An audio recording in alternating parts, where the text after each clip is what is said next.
Hello, my name's Gary Schotten, and we're here to help you inspire better business. Inspire your business to be better. And we hope to help people start, grow, and excel in their businesses all around the world.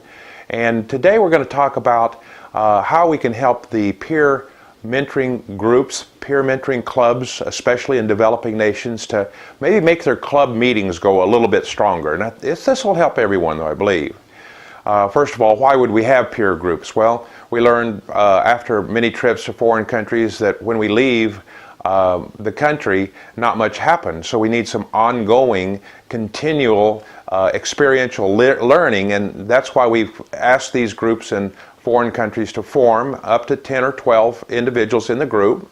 And we actually call in to help when we can, but if we can't call in from America, we encourage this group to continue to work strong and to continue to do what we're going to do in this teaching.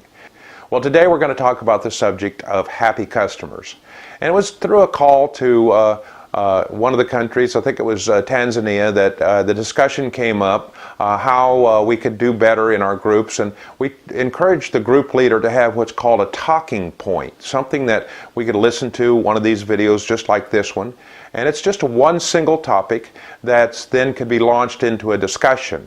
And the discussion was going to be happy customers. And we asked in this group who was in the group. Now, you know, you can have a wide group of backgrounds in the group. You could have anywhere from someone raising chickens to someone making cakes, someone running a restaurant, someone having a shop. And in this case, we had somebody that had the transportation company, meaning kind of a taxi.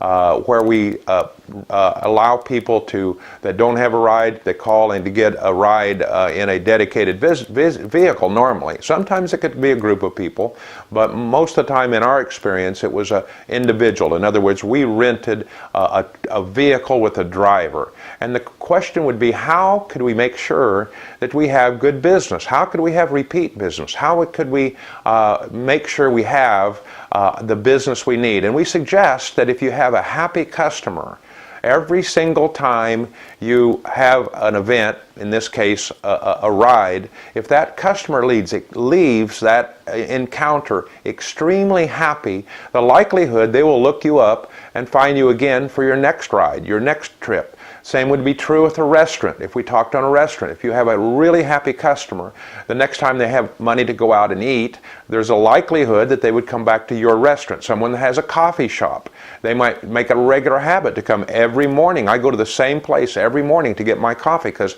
I'm a happy customer of that place. And guess what? What happens is, if I'm going to meet somebody, then I would say, hey, why don't we meet at the restaurant? Well, now I've become a referral, not only a repeat, a referral.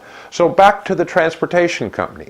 So as we're talking about transportation, I've ridden in these vehicles, and we say, why wouldn't this group of 10 or 12 that's already gathered together, kind of become a unpaid but really honest consulting team for the owner of the transportation company? Again, the next week you could do this for someone that has the restaurant. Then the week after you could have somebody that has a chicken farm, and on down the list, and really create not only a council for your business, but also cover many topics that would be applicable to other people in your group. You see, we separate the reality that there's technical side of your business, in this case transportation. We're not going to talk about your carburetor. We're not going to talk about the amount of air that you should have in your tires. We're not going to talk about the kind of engine you have. That's a technical side. But we're going to talk about a happy customer in this case. So we started talking about, well, what would happen if this group were needing the services of this driver?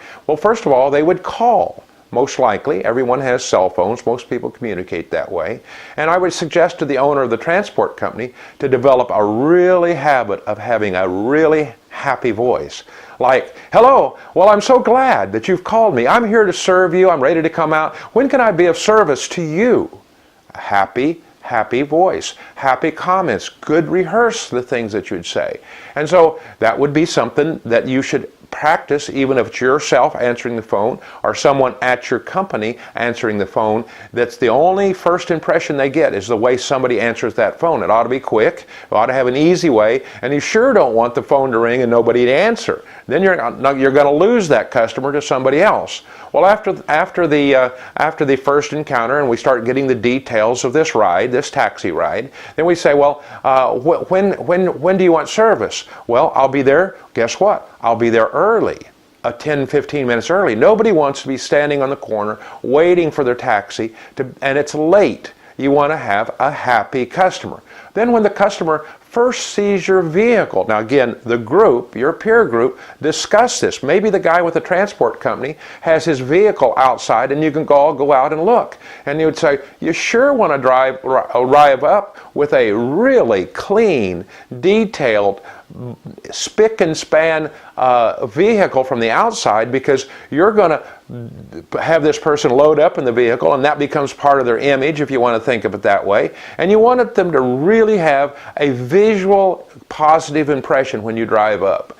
And of course, you don't want to just sit in the driver's seat and let them load their own luggage. Jump out, shake their hand, greet them with the same happy voice that you had. Don't go overboard. Just be really upbeat and be very cooperative. How can I serve you? How can I help you? How can I be of service to you? Open the door to let them get in. Of course, then they're now inside your vehicle. Well, once again, does this vehicle smell good, mediocre, or bad? Have some kind of a deodorant, some kind of a spray. Make sure this vehicle smells really good when you get inside. And obviously you want it very clean and orderly. And guess what? You might be listening to your favorite music. Why don't you ask the customer, hey, what kind of music would you like to hear while we're riding? Let them hear the music they want to hear, not the music you want to hear. And of course, you want to be expeditious in getting them to their destination. Everybody does that. Everybody gets you from point A to point B. But you want to get them there in the fastest way. You might even ask, hey, are you in a really hurry? Because I'm not going to get a ticket doing this, but I'll get you there fast. They're going to be happy about that. The other one might say, we have plenty of time. You say, well, it's just a half a mile or little kilometers off the way. Could I take you by this most gorgeous place? You've got to see this. It won't take but 2 extra minutes. It won't cost you any extra. Make the customer happy. And expect that they're going to be that kind of a customer all the way through. Well, as you're riding through and you're finished the job, of course you want to be in the job well. You might be anticipating a little tip. If you don't get a tip, that's common in our land. It's okay, don't frown, but make sure they have a way to get in touch with you again. If they're happy, you want to make sure they know who you are, how to get in touch, print some little cards, have this card, make it easy for them to get back in touch with you so that you can get a repeat customer. Now, I want to tell a story about my friend David. He was in the country of, in fact, he's got his videos on our lessons. It's David Kamanzi. He's my friend. He won't mind if I tell this story. He was in and is in the transport business. And his customer was getting started, and he had the most amazing job, the most amazing opportunity to actually book his vehicle for the United Nations. Now, in Uganda, there's a lot of United Nations activity, and that's a good job. And it was actually kind of an acquaintance or friend of his, and so it was pretty sure that he had a good chance of getting this contract. Nothing immoral, he was just going to do a great job. But there's a problem. When the individual representing the United Nations came to look at his car, he had to do a checklist. He did the checklist. This is a true story. And he asked, when was the car last serviced? Well, okay, there. And then he looked on down and he looked at the tires. And the tires were bald. They were showing thread. And unfortunately, this is the absolute best contract you could get. But this owner, the man responsible for the contract says, sorry, I have to take somebody else because your tires are not good enough. Oh, we didn't know what the customer really needed. You should have done the homework ahead of time. Should have known that. Should have done something to get some tires. You could borrow the money, do something to get that. That customer went away because they saw the tires weren't well. Well, think about me. And I'm not part of the United Nations, but when I go on a trip to a foreign land and I get in a vehicle, I actually walk around and look at the tires. Why would I jump in a car that has the possibility of a blowout, and we have a wreck and I get hurt and I get killed, all because you didn't take care of your tires? That didn't make sense to me. So I want to be a happy customer with a safe, pleasant ride. Apply that same thing. Ask each person in your group to make their evaluation. Do you see something different? Do you see something about the car that can make it a little better? Are all the lights working? If you go into the restaurant, oh, that's an easy one. Is the bathroom clean? Is the tables clean? Or does the person have to sit down and get a napkin and rub off the ketchup from the last person? Man, that's horrible. I don't want to eat at that place. If you're going to do something like a hair salon, have your team do some evaluations. Go visit that place and make sure you understand the value, in this case, the subject of a happy customer. We're going to do something like this on quality. We're going to do something on systems and processes. See, there's some basic foundations of laws of godly business that you really need to understand in order to do good business. And if you do good business, you'll know what to do when it's not quite the best for everyone. Everyone else may be in trouble because the economy goes down, but you know what's important and you make it through on the other side with your business intact. Well, I hope this helps. A happy customer, that's important. Many, many things are important. And I hope you use this as a talking point to get your team to discussing.